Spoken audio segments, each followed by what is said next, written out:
Christian parenting. Jim, welcome to the podcast. Monica, it's great to be with you in freezing Colorado. I'm jealous over here as I'm like sweating in Hawaii. I would Oh my love to see gosh. some snow right now. Yeah. Well, we have almost 2 feet of it here, so we'll give you That's some. wild. That is wild. Well, I feel like we are kind of switching places because I've been blessed to be there in Colorado with you in your studio, which is a little more beautiful and fancy than mine. But this is fun to get to switch seats and ask you some questions today. So thank you for joining us. Yeah, I so appreciate it. I'm looking forward to it. It'll be interesting, hopefully. Yes, probably a little bit different. Well, I'm going to ask you some questions about your life and the work you do, but first give a quick introduction for those who don't know you. Yeah, wow. A quick introduction.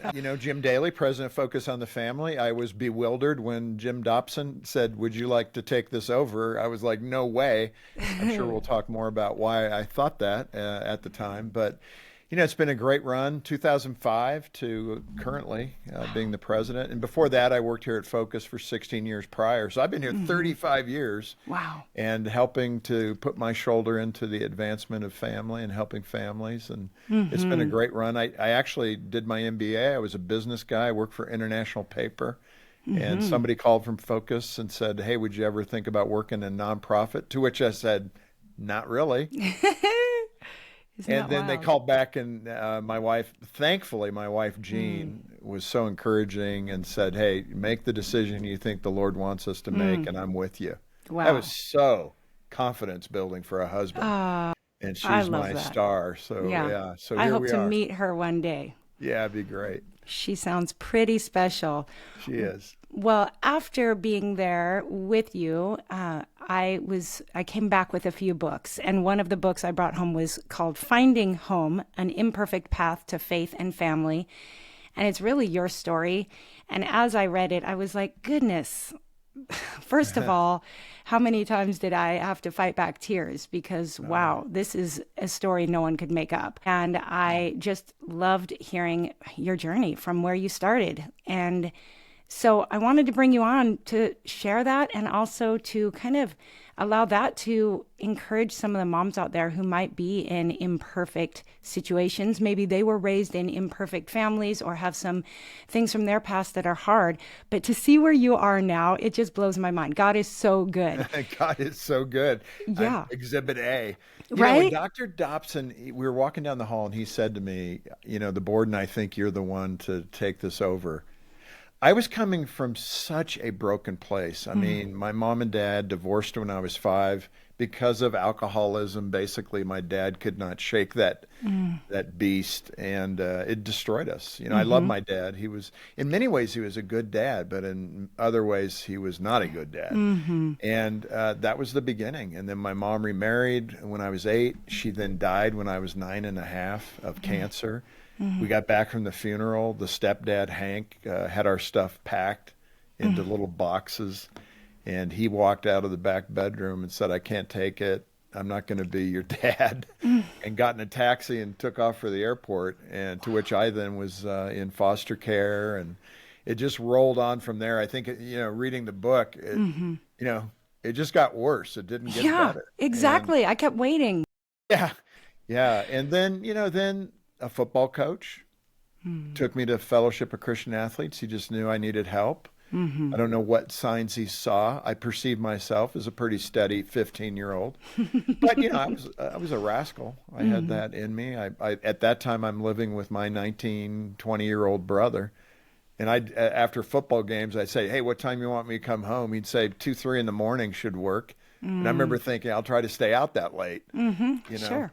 That was the environment I was in. So there were very little boundaries. But the Lord was so gracious. Looking back now and knowing God's hand on my collar, the reason I had kind of a steep consciousness about not doing some things was really God's influence in my life. And so that's the awesomeness of it, that God, there's nobody beyond the reach of God. And it just gave me a passion for the family. And there's so many stories wrapped up in all of that brokenness. But man, God is a healer of the broken pieces, and he glues us back together like Humpty Dumpty. He does. I love that. Well, like you said, the story going from your early years on, just it seemed like each chapter there were more twists and turns that were really painful. There's something about kids, I think as a mom, when I hear something painful going on in a kid's life, I can't take it. Like, it's really hard for me.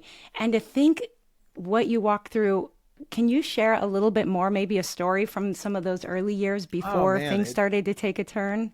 yeah, I There's mean, some wild ones. the book is a great mom book because my mom was not perfect, but she was awesome. And you can Yeah. be both of those things. You know, Yes. she had a great sense of humor. She had a rough life. I mean, she worked two or three jobs. She had five kids and worked. We didn't have welfare and scrapped by. I remember there were times that we didn't have milk and I would eat, and I wouldn't recommend this, but I'd have Cheerios with Kool-Aid because we didn't have milk and it's a gross flavor, let me That tell is you. disgusting. But you know, so much of that, but somehow, like only a mom can do, she was able to show us love, show us concern. She was in the PTA working as hard as she was Wow. working. She Wow. wrote plays for the school theater department. I mean, she just amazing. And Did her then on best. top of that, just all her own personal loneliness that now as an adult I can understand. You know, you got Yeah. five kids you're trying to feed, pay the rent. I mean, it gave me a deep appreciation for single parent moms, obviously, because Yeah. my mom was one. Yeah. But I think those stories, I mean, probably the one lesson out of my childhood I try to help parents understand is if you have a catastrophic diagnosis, teach your kids what's going on. Tell them what's going on. Nobody talked to me about it. Yeah. They thought I was too young and Yeah. too incapable. And so I went from loving my mom and her in the back bedroom for weeks on end, sick with colon cancer, to my older brother coming home from the Navy and telling me, Mom is dead. I thought she was still in the back room.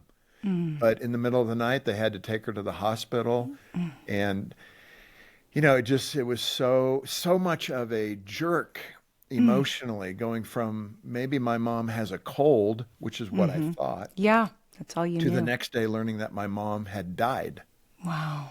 It was like everything inside of me getting ripped out Yeah. because she was Yeah. my world. She was Yes. everything to me. Yes. And you know, yeah, that's probably Goodness. that was the hardest part. When I read the audio portion of the book and we talked about my mom's funeral and you know, everybody said, lean in and kiss your mom goodbye and lay a rose down. Of course, we did everything by age order with the kids, and I'm the youngest of five. And my closest sibling is 6 years from me. So they're much older, like 1 year apart. And then I was the accident baby. And so I'm trying to be the sophisticated, you know, kid that was behaving like my older siblings. And I remember reaching into the casket and just touching her hand, and it was cold.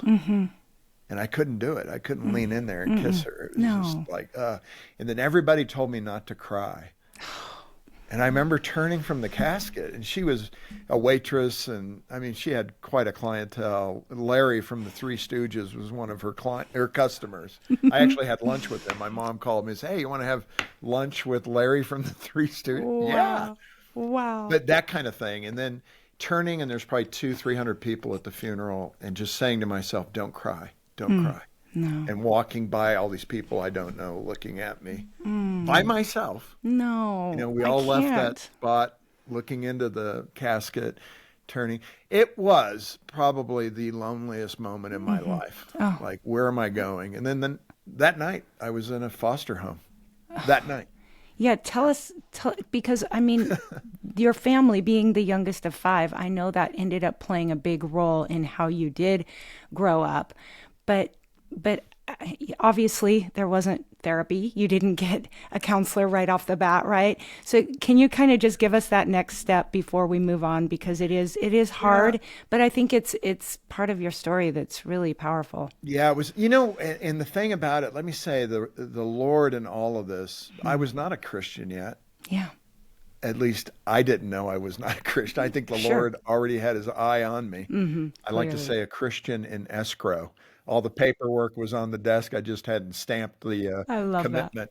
But it felt like that. I always had a sense that there was that God was true. And my mom, we went to church couple of times a year, Easter and Christmas, like so many people today. Right. But it did make a difference. It made an imprint, and it was a beginning, a small seed, and a handful of people watered that seed. But at that time, I can remember thinking this is really hard stuff, but I never, the resiliency that I think my mom began to build into me as a young child, which was critical. I felt like I could withstand this. It's okay. I'm not, there's got to be somebody worse off than me. I'm 9 years old thinking that. Wow. There's got to be somebody else worse than me. Wow. And I just remember going to the foster family. Their last names were the Reals. And they were just, I thought, okay, we kind of have a dysfunctional family. Whew, their family was capital D dysfunctional. Bizarre. And, crazy stuff there. It was a tough time. It was a tough time. And, it was just not healthy. And my brother knew one of their sons. That's the connection. Yeah. And we had to move like 120 miles away. So I went from a big city environment to a small rural 1,200 population little town. And, it was just really tough. I felt isolated. The dad would accuse me of things that weren't true. One of their little 8-year-old son stole things from me. I didn't have that much. I remember it's like 4 headless G.I. Joes. Somewhere I knocked their heads off. But, I found him in his drawer, and I would go to his mom and dad and say, Mr. and Mrs. Real, Marky has stolen some things from me. And I remember her looking at me and say, Marky would never do that. You're just not fitting in with our family. And I think, Monica, one of the things, even at that age, the great thing was, it was giving me an appetite for truth. Because these adults didn't. They didn't know the truth. That may be true that you believe your son wouldn't do these things, but he did them. He did. And I know it, and you don't, and you're the adult, and I'm the child. Wow. What does that say about you? Those are the things that I would think. How come adults do not know the truth? And I think it helped me in the formation of my faith. I mean, those little lessons as a child. Yes. That little watering of the seed that the Lord did. And, even in hard stuff, maybe especially in hard stuff, I was able to learn those lessons. So I'm a big believer in being in the valley, because that's where God is. You want to deepen your relationship with Christ, go to the valley, not the mountaintop. Yeah. Because at the mountaintop, there's a lot of fake people. But down in the valley, down in the gutter, down in the tough stuff, that's where people are real. Yeah. That's beautiful.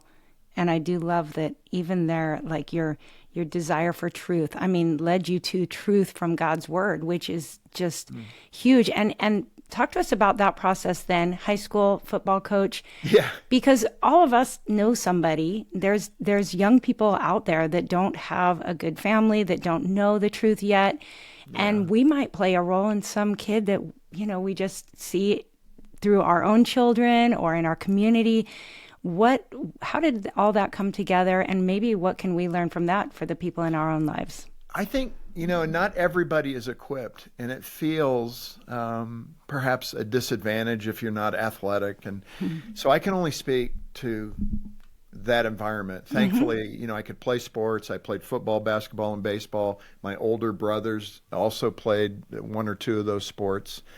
And so even without the direction of a dad, we had an athletic family. And my dad was athletic. He played baseball and in high school and played Major League Baseball for a year or 2. So we had that ingrained in us, much like your sons. I know your boys are athletes as well. But I just think there's such a benefit from that environment where particularly broken boys, I can speak from the boy part. I'm sure this is true for girls too with volleyball and other things. But I remember just being in that football team, and there were only 2 or 3 of us that didn't have dads amongst the 50 or so guys that were on the team. I remember we used to do Father's Night. Maybe people remember that. Yeah. And for 4 years on varsity, I remember I'd be standing there with maybe just one other guy somewhere on the line, and we stood every 5 yards apart along that line facing the home field bleachers. And they'd say, John Smith and his father tonight, Ed. And Ed would run out and hug his son. And for 4 years they'd say, Jim Daly, who will not have a father here tonight. Oh, And I was so happy for the other guys. Were It you? didn't bother me that their dad was there. I was happy for Wow. them, but I thought, wow, that must feel good to have your dad come out. Yeah. But didn't happen. So Coach Morrow, who was my sophomore, when I was a sophomore, I played quarterback, and he just got into me. I mean, he was a tough coach. He grabbed my face mask. If you are going to lead this team, then you must finish wind sprints first. Do you understand me? Yes, sir. But I'd say he called me out to become not a boy, but more of a man. And physically that was true, but emotionally as well. And so, he was the first person that really got a hold of my heart, and ended up scholarshiping me to a fellowship, a Christian athletes camp in California, right along the beach. And I remember just going to the camp. There's probably 50 guys there. And I remember a professional quarterback, ironically, someone from the NFL was there speaking many years ago. And he just said, hey, I'm sure your dad has let you down, and maybe even your stepdad has let you down. Maybe your foster dad has let you down. I was going, Wow. gosh. He's speaking right to me. And he said, I'll introduce you to somebody who'll never let you down, and that's Jesus. And I just, I did it. I went down to the front. I said, I want that relationship. I'd heard the soft raindrops of that for a few years. And then, boom, I got this gusher of a thunderstorm that night, and committed my life to the Lord. And I wobbled. I mean, I'm not going to say I didn't go out and party on Friday nights and Saturday and then go to church on Sunday and say, Lord, I'm sorry I drank those beers. But that was part of my process of filtering out all the stuff I had. Yeah. And so it was a good start. And then when I got back, I studied abroad in Japan at Waseda, and I got back, and I really, at that point, at 22, that's when I really made my hard commitment for the Lord and have not looked back. But he is a father to the fatherless. Yes. He is awesome, and he is real. And my life is certainly a testimony of his. It sure is. And you didn't go immediately into ministry, but I cannot help but see that God prepared you for the work that you do now so well, because Focus on the Family is all about all of these things and coming alongside families who have needs, and foster care and adoption.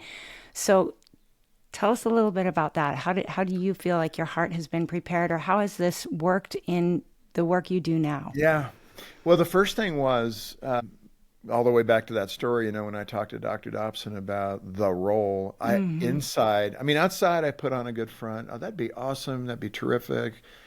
Thank the Lord. And inside I was going, inadequate, unprepared, not the right guy, no PhD. I have an MBA. I didn't have a PhD in child development.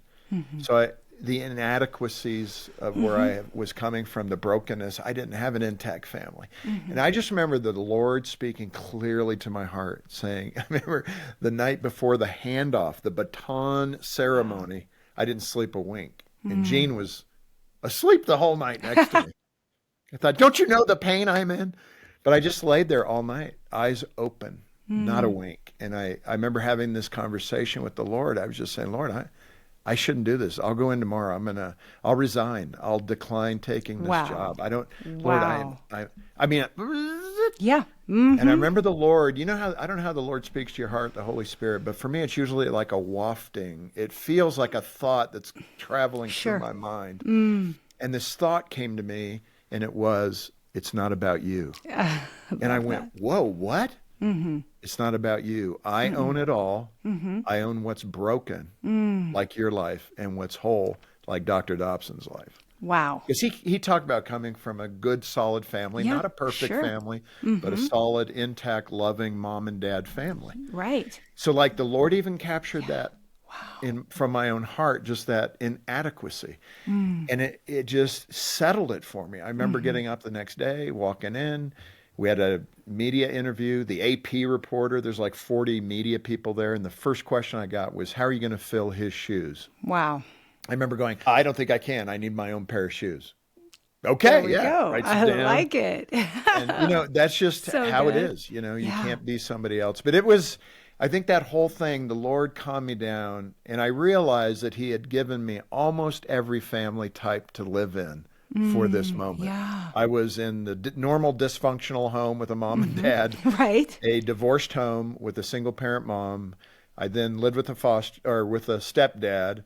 Then I was in foster care, then lived with my brother, moved back with my dad for a year, then he passed away. So as I put it into that context, I was like, Lord, that's amazing. Yeah. You gave me a taste of every family type, Every family except type. living with a grandparent because we don't have those. We Right. didn't have grandparents. So it was really weird to think of it from a different angle, just shifting that around.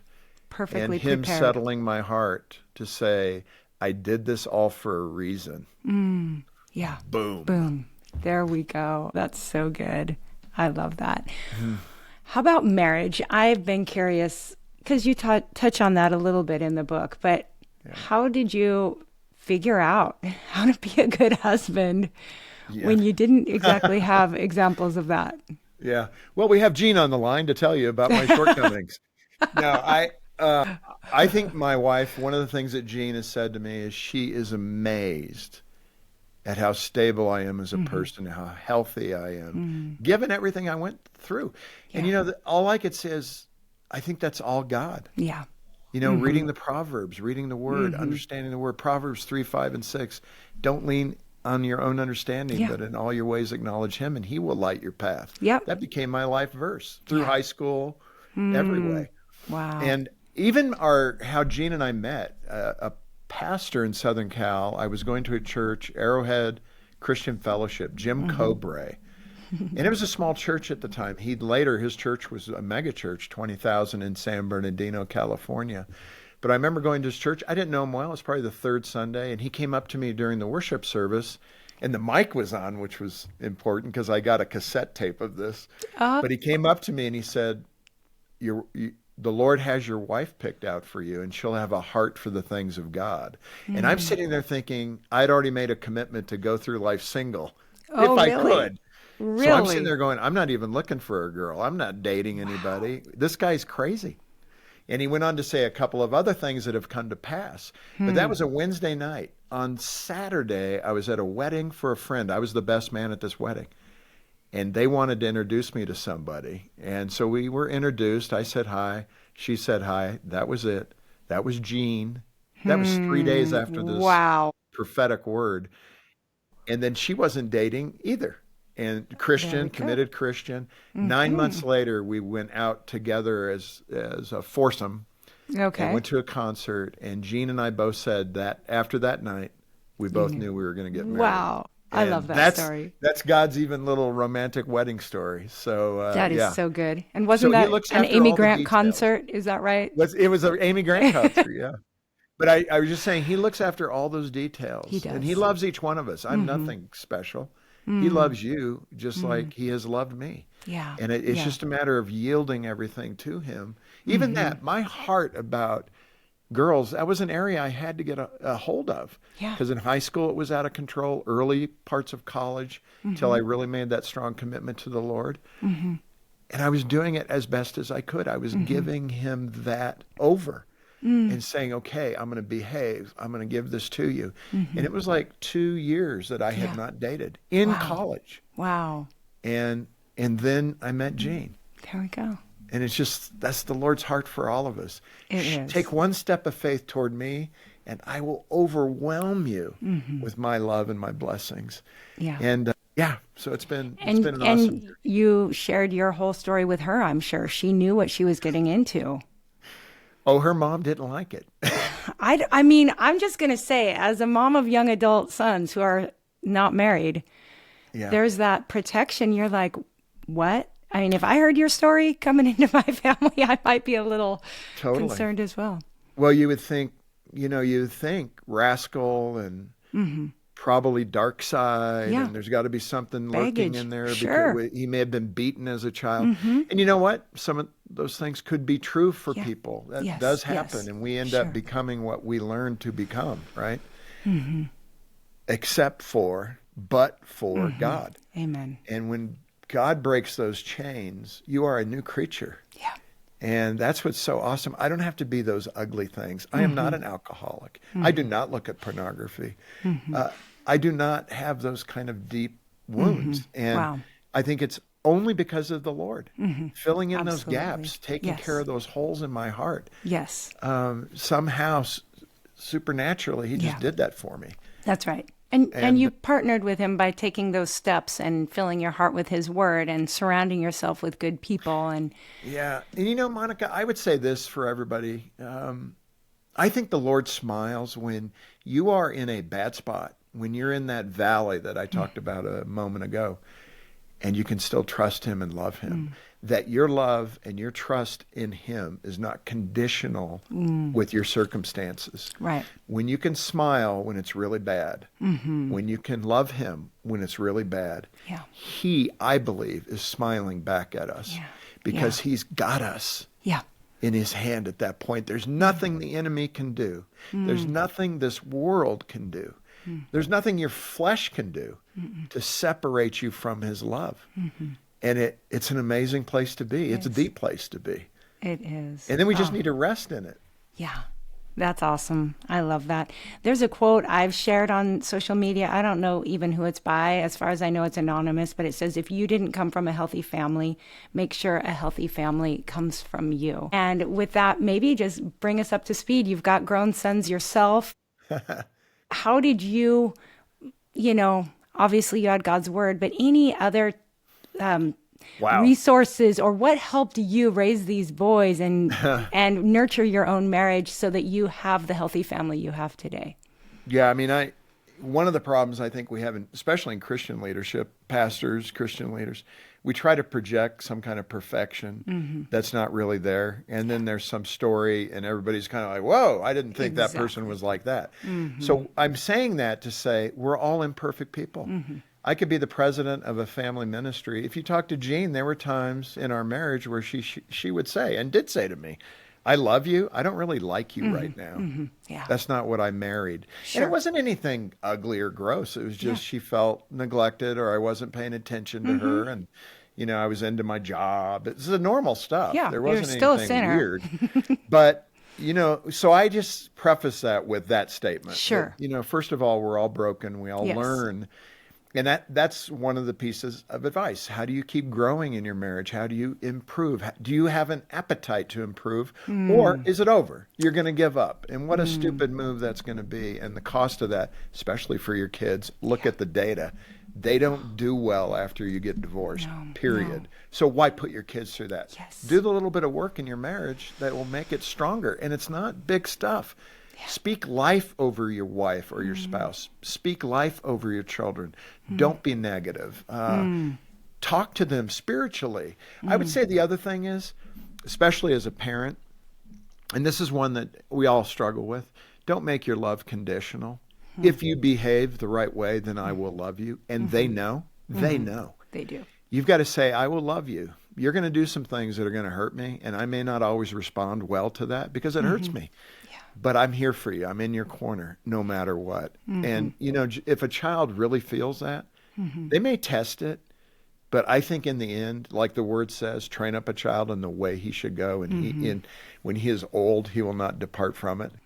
I just think I've seen that in my own boys. We have a great relationship. They tell me things that sometimes I want to go, what? Yeah, of course. But I don't. I say, wow, that's really, did you learn something from that? Or how did the Lord speak to your heart about that? And that, to me, is a much better way to parent a child. healthier. Keep that tether of love connected.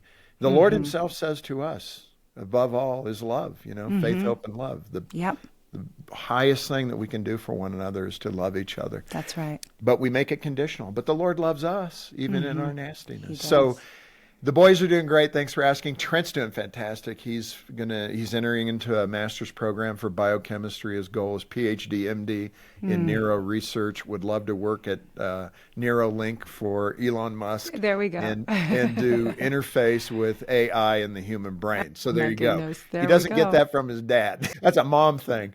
But he's doing great, and he's on his way, and he's a great young man and super. And Troy is my writer. He loves literature. He's written a couple of books. He hasn't published them yet, Okay. but he just loves. He's the deep thinker, philosopher, believer. Both of them are believers, but I just love what they're blossoming into in their 20s here. It's so fun. It's been my favorite season Yeah. as well. Okay, well, I want to let you go, but maybe just a quick word. I know there's somebody listening who's either, going through something really hard, or maybe they have kids, maybe adoptive or foster kids who have been through some real trauma. Yeah. What kind of encouragement would you give the mom right now? Wow, that's a great question. Gene and I, especially in foster, I remember talking to people through the broadcast at Focus saying for Christian families to really consider getting into foster care because there's 400,000 foster kids, there's 350,000 churches. That's just a little over one child per church. Yeah, Could we not do that? Right. And of those available for adoption, it's 110,000, I think is the number right now. So that's one adoption every 3 churches. But it's tough. And Jean reminded me of that. I got home after that broadcast aired and she heard it. And she goes, if you're going to ask other families to sacrifice like that, we should do it. And I was going, no, man, I was the foster kid. I paid my dues. I'm done. And she went, really, that doesn't cut it. And isn't that a good wife? Wow, that's a good one. And I said, okay, what do we got to do? She said, well, we got to get licensed and we'll do it. And over the 10 years that followed, we probably had 15 kids in and out of our home. We had 2 sibling sets for long periods of time, one for over 3 years. Wow. And it taught us a lot about our own shortcomings. But the encouragement I would have for moms and dads involved in this and maybe thinking about it, it'll help you grow spiritually better than any other thing. And it's not going to be pretty. You're going to see things in yourself that deal with selfishness, comfort over ministry, all those things. But in the end, when you see that child smile or you see that child knowing that they can receive love, and if you weren't in their life, they may go through the entire foster system, age out at 18, and have never had somebody that they felt like really loved them. And we're the church. Yeah. That's the least we should be able to do is love these kids. That's beautiful. And that's God's heart. I mean, He's adopted all of us into His family, and what better way to be Christ-like? Wow. So true. So go for it.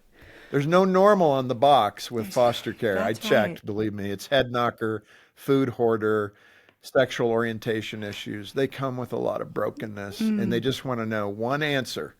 Do you love me even if? Yeah. So. Wow. Beautiful. Well, Jim, it is such an honor to get to hear some of your story. I recommend everyone read your book, Finding Home. Just it's so full of just nuggets of wisdom, and of course it might make you cry a little bit, but it's beautiful and eye-opening. And also just the work you do at Focus on the Family. Thank you so much. Where do you point people? If somebody's not already tuning in to Focus and they don't know what you're doing there, maybe give a quick word about the ministry happening right now. Yeah, there's so many good things going on. The best thing, Focus, if you think about it, and I've always said this to the boards over the years, this place is just a gigantic resource center for people who are needing help. Yeah. Don't be embarrassed. Come. We've been in this effort for 47 years. There's nothing that we haven't heard. But it's just a treasure trove of help for you. We've got caring Christian counselors that will spend an hour or 2 with you on the phone, talk you through the issues, give you advice on what to do next, can refer you to other counselors. The podcasts, we have 19 podcasts, different people, Greg and Aaron Smalley on marriage, Danny Huerta on parenting. It's just come and explore. Yeah. That's the best way to do it. We have age and stage content now for parents. You can come and put your 2-year-old's birthday in there, and we'll age that record and send to you content about raising a 2-year-old, raising a 5-year-old. We'll take you all the way to 18, and you will have become an expert in parenting, trust me. That is so awesome. There's nothing that we don't want to help you with. Fundamentally help you in your walk with the Lord, because that's where it all begins. That's right. And we're always eager. Call us. Awesome. Go to the website, focusonthefamily.com. That's right. I love it. My boys would add to that. Make sure your kids grow up on Adventures in Odyssey. That's That's super like, popular. I'll tell you, millions of kids over the years have listened to that. We're going to come out with an animation okay. version of Odyssey next year. So it's being done right now by former Incredible. Disney animators. It's going to be good. Wow. Yeah. Incredible. Yeah, those stories shaped my boys' lives. So The writers are so good with that show. They're really good. it's excellent. Well, Jim, thank you so much for taking the time to chat with us today. I've been encouraged. Thank you so much, Monica. God bless you. God bless you and aloha. Yeah. Christian parenting.